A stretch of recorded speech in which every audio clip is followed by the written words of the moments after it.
이 김용범이라는 사람을 우리가 알아보고 있잖아요. 이 김용범이라는 정책실장이 관료 출신. 우리가 이호승을 볼 때 좀 약간 이제 이 정부가 힘 빠지니까 관료 사회 장악력을 높이려나 보다 이렇게 봤던 측면을 동시에 갖고 있으면서도 어찌 보면 진보 성향인가 이 사람? 이런 정도로 굉장히 합리적인 보수주의자예요. 그런 사람을 지금 일단 실장에 놓고요. 같이 그 임명된 수석들을 보면은 하준경, 문진영, 류덕헌 이분들이거든요.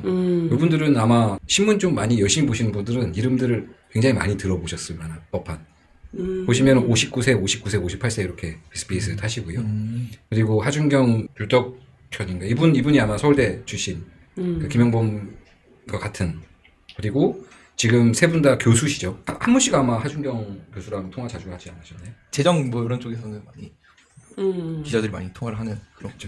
민중의 소리 경제부 기자들이 통화를 많이 한다 이 얘기는 뭐 성향을 좀 알 수 있죠. 그리고 이분들이 좀 공통점이 또 하나가 있는데 이분들이 현실 경제에 관심이 굉장히 많으세요. 그래서 그 뭐가 땅 터지면 기자들이 이제 그걸 보고 바로 전문가 자문을 구하게 되잖아요. 그러면 모르시는 경우가 많이 있어요. 그래서 설명을 드려야 돼요. 이게 뭐다 그러면 이제 맥락을 보시고 그걸 이제 그건 이거다 이렇게 설명을 해주시는데 이분들은 전화를 드리면 알고 계시는 경우가 더 많아요. 그게 뭐냐면 계속해서 그 열정적으로 관심을 갖고 모니터링을 하시는 분들이거든요. 내 연구도 연구고 이게 어떻게 진행되고 있는지 업데이트들 그리고 이분들은 이제 좀 진보 성향의 학자들 요렇게 이제 정리가 돼요. 그러면 요걸 실장 수석들을 이렇게 쭉 놓고 보면 기재부 출신의 관료 합리적인 보수를 센터로 세우고 그 밑에 진보적 성향의 학자들을 쭉 하고 카운터 파트들을 맡게 하는 거죠. 그리고 나서 그걸 실현시킬 사람으로 이 실장을 둔 거 아닌가 이런 추론이 좀 가능한 것 같아요. 그 안에서 좀 많이 싸우겠는데? 그러니까 싸울 수도 있는 거 아니에요? 이러면? 네, 고를 것 같죠. 이게 이제 2019년도 뉴스긴 한데 2018년도 뉴스죠. 2018년도에 이게 그 삼성 바이오로직스 관련해서 이분이 금융위에 있을 때 이거를 이제 최종 금융정책 단계에서 금융위원회가 이걸 징계를 의결하게 되거든요. 그래서 이제 검찰 수사도 보내고 여기서 할 수 있는 제재는 여기서 하고. 근데 이거가 뭐 제목 보시면 이게 한겨레 기사인데 반쪽 결론 뭐 이렇게 돼가지고 핵심 쟁점 두 가지 중에 한 가지는 검찰 고발을 안 했어요. 그러니까 2015년 이게 복잡한데 2015년도에 회계 규칙을 하나 싹 바꾸거든요. 그 바꾸는 부분은 안 했어요. 그 바꾸는 게 결과적으로 가장 큰 거였는데 그 나머지 부분에 대해서는 이제 검찰 고발도 하고 했는데 그래서 반쪽짜리였다. 삼성의 편을 들어준 거잖아요? 그렇죠. 삼성의 편을 들어준 반쪽은 징계를 실제로 했거든요. 그래서 거래정지도 매기고 막 이렇게 징계 과징금도 수백억 때리고 했는데 나머지를 다 그렇게 봤으면 훨씬 더 심한 징계가 갈 수 있었는데 그것도 이렇게 한 거죠. 그래서 별로 첫인상은 안 좋죠. 또 한 명 그 말씀드려야 될 인물이 있습니다. 이한주 민주연구원장. 이분 혹시 아시나요? 지금은 국정기획위원장에 임명이 됐죠. 국정기획위원장이라는 게 평시라고 치면은 인수위 같은 겁니다. 그래서 인수위가 쭉 이제 다음 정부의 국정과제들을 쭉 모으고 우선순위를 정하고 뭐 이런 걸 하는데 지금 그게 없으니까 그 국정과제위원회라는 걸 만들어요. 한 3, 4월부터 계속 이분이 정책실장을 할 거다 이런 얘기가 많이 나왔었죠.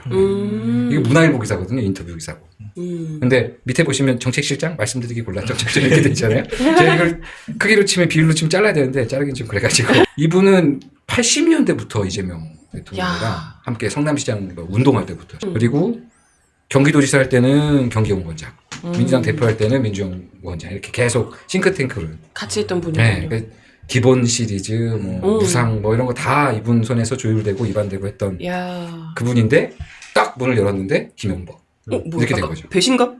조금 이게 뭐냐 이런 생각도 들고 근데 나중에 정권 될 수도 있죠. 다음 실장 중반 이후에는 실장 혹은 그 이상의 자리도 뭐 되지 않을까. 근데 아마 지금으로서는 그러니까 인수 역할을 하는 그 국정 과제를 발표하게 될 텐데 이걸 총괄할 사람도 그러니까 일할 사람도 필요하지만 이걸 총괄하는 것도 굉장히 중요하거든요. 그래서 이거를 아마 맡긴 거라고 해석하는 게 맞겠죠. 그러니까 국정 전체적인 그 원래대로면 인수위 끝날 때 이제 100대 국정 과제, 뭐 10대 국정 방향, 100대 국정 과제, 뭐 이런 식으로 정리해서 발표를 하거든요. 그리하여 우리 정부는 무엇을 할 것이다. 그래서 뭐 나온 게 소득주도 성장 뭐 이런 게 나왔었던 건데 이런 거를 발표하게 될 거예요. 이 위원회에서 정리를 하면 몇 달 지나고 나서 이제 인선이 다 되고 이때쯤 되면 발표를 하겠죠. 그때쯤에 아마 국민주권 정부라는 선언을 하게 될 가능성이 높아 보이는데 대통령의 의중과 관련하다면 이게 중요한 일일 수도 있어요. 그게 5년을 지배하게 되거든요. 그리고 이제 아마 지금 정책실장에는 일할 사람을 아마 했을 것 같고 정책 실장이잖아요. 그러니까 실장을 빨리 임명을 한 거잖아요. 이 사람 지금 계속 데리고 다녀요. 실장들을 데리고 다니는 이유는 뭐냐면 현장을 빨리 파악을 하고 빨리 뭔가를 해야 된다고 판단하기 때문에 그 좀 실용적인 사람을 또 하기도 했고 아마 G7에 다 데리고 간다는 얘기가 있어요. 그래서 그런 걸 보면 그거에 맞는 좀 의도가 아닐까 이런 생각도 듭니다. 그래서 뭐 이 사람이 실장이 되는 건 나중에 해도 되는 일이니까 뭐 다른 걸 맡길 수도 있겠죠. 이 사람한테. 그래서 결국 지금 아까 뭐 얘기하셨지만 그래도 좀 걱정스러운 부분이 분명히 있는 분인데 어쨌건 일단 뭐 기재부니까. 네. 그게 그러니까요. 제일 그죠? 딱 인상이 딱 들어오니까 뭐지? 이렇게 되나? 어, 이런 생각이 걱정스러운 먼저 부분이 들죠. 분명히 남아 있거든요. 아무리 이제 해도 그렇죠. 그 민정수석에 검찰 특수통 출신 기가 딱 가는 정책실장에 뭐야 어쩌자는 거야 이거. 그래서 이분의 정치적인 성향이나 뭐 이런 걸 우리가 좀 의심하지 않을 수가 없거든요. 이게 그래서 어떤 분이에요 대체? 그렇습니다. 어떤 제가 구성을 이렇게 참 다이나믹하게 지금 이제부터 대박 반전 스토리가 진짜요? 펼쳐져야 되는데 이분이 2021년도에 기재부를 차관 퇴임하고 책을 하나 써요. 거기에 이제 여러 자기의 정책적 구상들을 쭉 밝혀놓는데 이게 나왔을 때도 저 경제부였는데 그때는 뭐 그냥 그런 갑다 정치하려나? 그냥 대수롭지 않게 여겼었어요. 첫인상도 별로 좋지도 않고 그래서 근데 그래요? 그냥 대충 보고 그냥 넘겼는데 근데 최근에 빌리지 않았어요? 네? 이 책을 다시 보셨죠? 그냥 봐야 되니까요. 최근에 엄청 감명 깊게 보셨다고. 책상에 책이 딱 있더라고요. 정독 도서관에서 빌려. 여기 딱 펼쳤는데 쭉쭉쭉쭉 읽히고 어. 심지어 재밌어. 이게 왜 재밌지? 이게 곰곰이 생각을 해보니까는 일단 내용이 충실합니다. 그러니까 뭐 이렇게 뭘 정치적 목적으로 만든 책이 절대로 아니고요. 그리고 충실한 내용의 퀄리티가 높아요. 그러니까 굉장히 디테일한 내용을 설명하고 있고요. 그리고 그 안목 자체가 좀 달라요. 그래서 글로벌 거시 경제부터 금융, 저 밑단에 있는 그 정책까지 뭔가 통시적으로 본다는 느낌을 받아요. 이 책을 보면. 이걸 정리한 기자의 힘일까? 뭐 이런 생각이 들어요. 그 제가 좋아하는 3프로 TV에 있는 그 이렇게 말 잘하시는 분 계시는데 곤양반이 정리를 했더라고요. 비단 그런 것만은 아니었다. 이 깊이가 좀 있었고 그리고 보수적인 스탠스인데 매우 합리적으로 문제를 바라보고 해결책을 구체적으로 내고 있다. 이런 느낌을 많이 받아서 그래서 저 같은 사람들 봐도 이해되나요? 충분히 됩니다. 쉽게 썼어요. 격변과 균형이라네요. 대신 옆에 이제 챗GPT를 좀 띄워놓으시면 훨씬 도움이 많이 될 겁니다. 알겠습니다. 그 중에 이 책의 내용 중에 몇 가지를 좀 소개를 좀 하겠습니다. 일단 이 책은 그 팬데믹 직후에 쓰였기 때문에 그리고 이분이 기재차관으로서 좀 그 시기를 좀 끌어온 측면이 좀 있어가지고 그 내용을 그러니까 거기서 발생한 견제 문제가 초반에 다뤄집니다. 그러니까 가장 이 책에 통시적으로 흐르고 있는 문제의식은 복합 위기를 대비하라 이런 내용이에요. 그러니까 팬데믹을 어떻게 국제사회가 극복을 했느냐 이건 유동성 공급으로 문제를 해결했다. 돈 풀었다. 돈 풀어서 해결하다 보니까 이 돈이 막 쏠려다니면서 불안정성을 굉장히 많이 만들었다. 이게 좀 돈데? 그럼 확 들어가서 들어올리는데 안 된다 싶으면 확 빠지면서 문제가 발생하는 거고 주식 같은 경우 주식이 확 올라갔다 떨어지면 문제 발생하고 채권도 마찬가지 뭐 원자재도 마찬가지 딱 그런 식으로 불안정성을 높이고 있다. 그 불안정성이 유동성이 대규모로 공급되면서 발생했다. 그리고 유동성이 풀리니까 인플레이션이 발생했다. 인플레이션이 발생하니까 통화정책도 그렇고 정부정책도 그렇고 긴축 국면으로 돌아서면서 긴축 국면으로 돌아섰다는 얘기는 이제 돈을 쓰던 걸 안 쓰고 정부가 그리고 이자율을 높여가지고 그 자금 이동을 좀 제어하고 이런 방식으로 되니까 그 불안정성이 더 커졌다. 게다가 지정학적 갈등, 뭐 패권 경쟁 이런 것 때문에 수출을 중심으로 하는 한국한테는 치명적이다. 그러니까 미국, 중국, 뭐 유럽, 일본 이렇게 나눠가지고 각각의 뭐 금융시장도 분석하고 경제 상황도 분석하고 이게 한 120페이지가량 초반에 쭉 정리를. 팬데믹 이전과 이후는 다르고 팬데믹 이후에 우리가 돌아갈 곳은 없다. 이런 거죠. 돌아갈 곳은 없고 새롭게 적응하면서 우리 살아야 되는데 이런 상황들이 펼쳐지고 있다. 이렇게 설명을 하고 그거에 대해서 쭉 알기 쉽게 설명을 해줘요. 재정 건전성에 대해서 이 사람은 입장이 뭐냐. 근데 이게 다 말씀드릴 수는 없지만 요약하면 이렇습니다. 꽉 막힌 사람은 아닌데 재정 확제론자로도 볼 수 없다. 뭐 이런 정도로 정리가 될 수 있을 것 같아요. 그럼 이번에도 돈 안 푸는 거야? 종합하면은 처음에 말씀드린 대로 이 사람이 재정을 막 확대해야 된다. 확대론자는 아니지만 그렇다고 교조적으로 이런 재정 중칙이나 국가 부채 비율을 정해놓고 재정 상황을 운영하는 것은 문제가 있다. 이런 정도로 정리가 될 수 있을 것 같아요. 5월 10일인가 올해 5월 10일인가 그 페북에 글을 해놨어요. 이분 페북 재밌습니다. 가서 보세요. 이게 재밌는데 거의 팬인데? 팬 됐어. 흑자국 딜레마와 한국의 해법, 내수를 설계하는 재정 기준. 뭐 이런 제목이에요. 그러니까 문제의식은 한국은 흑자국이다. 수출 흑자덕인데 내수가 취약하다. 내수가 성장하지 못하면 장기적으로 성장에 제약이 된다. 과도한 경상수지 흑자를 줄여야 한다. 정확하게 말하면 경제 안의 불균형을 줄여야 한다. 저축과 수출에 과도하게 기댄 구조에서 벗어나서 내수 중심의 균형으로 옮겨야 한다는 의미다. 이런 거예요. 이거 그냥 누가 한 말 같지 않습니까? 이재명 대통령이 그냥 한 말 같은. 그래서 대책이 뭐냐. 사정이 이러하니까 지금 한국 경제의 재정 확장은 선택이 아니라 전제가 되었다. 이렇게 밝힙니다. 뭐 근데 구체적인 기준을 제시해요. 자기는 이제 이걸 갖고 구조 개선형 재정 이렇게 씁니다. 이런 명명을 하고요. 사회적 합의가 필요하고 이 합의에 할 수 있는 세 가지 원칙은 1. 생산성을 높이는가. 재정 확대가. 2. 민간이 다시 움직이게 하는가. 3. 미래 재정의 부담을 덜어주는가. 이 세 가지 원칙이라는 거예요. 이거 완전 기재부 출신의 한계가 보이는 거죠. 재정이라는 게 무슨 기업 자금이 아닙니다. 그러니까 생산성을 안 높여도 필요하면 써야 되는 거예요. 그리고 민간이 안 움직이니까 쓰는 게 재정인 거죠. 맞아. 그리고 재정을 쓰면 미래에는 부담이 됩니다. 근데 이제 이런 걸 원칙으로 이제 제시를 하는 거면 한계가 분명히 있는 거예요. 기재부 출신의 관료 한계. 싸우겠는데요. 근데 그 다음 얘기는 또 그래요. 요거를 기준으로 어디다 쓸 거냐. 그래서 5대 분야를 꺼내는데 AI 전환기 재구육, 청년 자산 형성, 공공교육 인프라, 기후 에너지 전환, 지역 커뮤니티 헬스케어. 이것도 누구랑 얘기가 비슷하지 않습니까?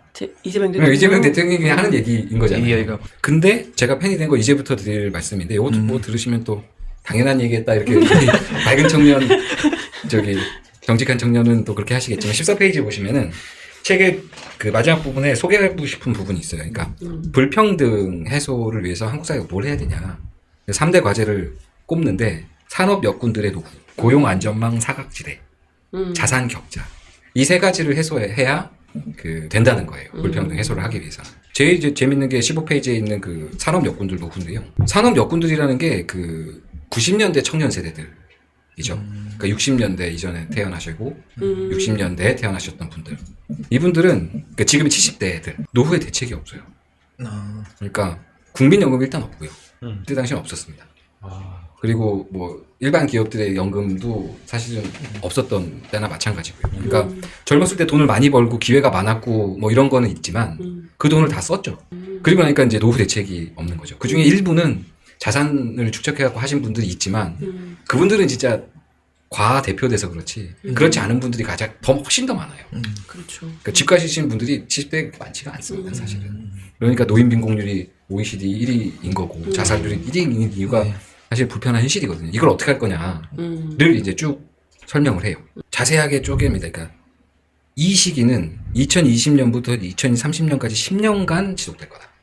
그러니까 지금의 70대, 2022년 70대가 80대 기대 여명을 10년으로 봤을 때 2030년까지는 계속 지속될 거다. 이걸 어떻게 할 거냐. 1번은 이 특정 연령 이상의 한 해 기초연금을 한시 인상하자. 지금 20만 원씩 주거든요. 근데 20년 동안 75세 이상 70% 하위 70%한테 30만 원씩 주네 지금. 20만 원씩을 더 주자는 거예요. 그러니까 50만 원씩을 줘서 최소 기준을 맞춰주자. 그러면 빈곤이라고는 하지만 이게 막 그것 때문에 자살을 하거나 뭐 먹을 게 없어 이럴 거는 막을 수 있지 않겠냐. 그리고 이분들의 기대 여명을 10년으로 예상을 하자. 그리고 지금 65세 이상은 일을 할 수 있는 거니까 10년 동안 그 공공 일자리 있지 않습니까? 그거를 지원하자. 그리고 이분들이 75세가 돼서 일을 못하면 특별연금을 지원하자. 이렇게 해서 한 10년에서 20년 사이 요 특별 프로그램을 이 김용범은 2055년까지 예상을 하고 있거든요. 그러면 몇 명이고 20만 원씩 주고 70%가 어떻게 되고 이걸 다 계산을 해가지고 1년에 한 4조. 요분들이 이제 중첩되는 경우가 있으니까 많게는 9조 정도를 쓸 수 있을 거라는 거죠. 그러면 전체로 놓고 보면은 141조 원 정도를 20년, 25년 정도를 쓰게 될 거다. 그렇게 해서 이제 그 이후의 세대들, 65세, 현재 65세 이전 이후 세대들은 국민연금 가입률이 조금이라도 있거든요. 그러니까 그 가입률이 올라와서 연금을 수급하는 사람들까지 감안해가지고 이런 식으로 정리를 하자. 그리고 이제 그 뒤에 책에 쓴 말이 이제 재정에 대한 규모는 적지 않은데 이 대부분이 생계비로 지출이 되고 영세 자영업자 등 이런 부족 또 다른 취약계층 고충에 해소되는 단비로 기여한다, 재정이. 그리고 가장소득 기반이 취약한 그룹에 대한 맞춤형 소득보정 프로그램 지출액의 대부분은 빠르게 소비로 환류된다. 그리고 그게 국민소득 증대에 기여하는 강력한 유효 수요 확대 정책이다. 이거는 근데 그냥 그 이재명 대통령이 라디오에서 말했다고 하면 그냥 그대로 되는 16페이지에 하나만 더 소개를 하면은 고용안전망 사각지대 해소예요. 요거는 현재 진행 중인 그 고용보험 확대 정책들을 또 논합니다. 그리고 상인들에 대해서는 뭐 노란 공제 우산 뭐 이런 정책이 있거든요. 이것도 얘기를 하고요. 소득 파악에 대해서 어떻게 해야 된다 이런 얘기를 좀 자세하게 또 써요. 그리고 일하는 사람들을 위한 법, 그러니까 뭐 기능 노동자들에 대한 특고 노동자들에 대한 것까지 논의를 하거든요. 그러니까 현실에서 기반되어 있는 것과 진보적인 정책에서 제한되고 있는 내용들까지 책에서 쭉 다룹니다. 그러니까 요거를 이렇게 책 막바지에 있는데 이걸 쭉 보다 보면은 굉장히 합리적인 보수구나 이런 생각이 좀 많이 들어요. 그러니까 불평등 해소를 위해서 그 이런 고용보험 쪽을 그러니까 4대 보험을 확대 적용해야 된다라는 거가 사회적 합의가 되어 있는데 사실은 고수 쪽에서는 그걸 되게 터부시하거든요. 근데 그거를 좀 많이 확대해야 된다는 것과 그리고 그걸 근로기준법이나 이런 것들을 확대 적용해야 된다는 것까지도 나아가는 거 보면 그래도 나름 괜찮다. 뭐 이런 생각을 저는 네. 했고요. 세 번째가 이제 자산이잖아요. 첫 번째가 노인 빈곤, 두 번째가 이제 고용된 사람들, 청년 세대들에 대한 사각지대 해소. 세 번째가 이제 자산인데 이거에 대해서는 본인도 뭐 결론을 내리진 못한 것 같아요. 그러니까 앞에 제기됐던 기재부 출신이 과연 이런 이재명 정부, 진보 정부랑 잘 일을 할 수 있겠냐. 그리고 실장이 있고 그 밑에 있었던 진보적 학자들이 싸우는 거 아니야? 뭐 이런 우려가 있다. 근데 쭉 이렇게 보면은 합리적인 보수인 것 같고 이재명 정부와 코드는 좀 맞는 것 같다. 이런 정도로 저는 생각하고 있습니다. 팬 맞으시네요. 네? 팬이 맞으시네요. 팬 됐어요. 저는 네. 응원합니다. 응원. 네, 잘 하시기를. 재정은 그런 건 아니지만 응원합니다. 그래도 저는 살짝 의심 어린 눈으로 시작을 했다가 오늘 뭐 설명 듣고 또 곰곰이님 또 해석도 듣고 하니까 좀 괜찮은 것 많이 같다. 해소가 됐죠. 네. 그러네? 그럴 수 있겠네? 이런 생각이 들면서 너무 재미나게 잘 들었습니다. 역시 재미있는 경제 뉴스. 감사드리고요. 그렇게 말씀해 주셔서 감사합니다. 네, 민중의 소리 채널 구독과 좋아요, 알림 설정, 댓글 많이 부탁드리겠습니다. 오늘도 수고 많으셨습니다. 감사합니다. 감사합니다.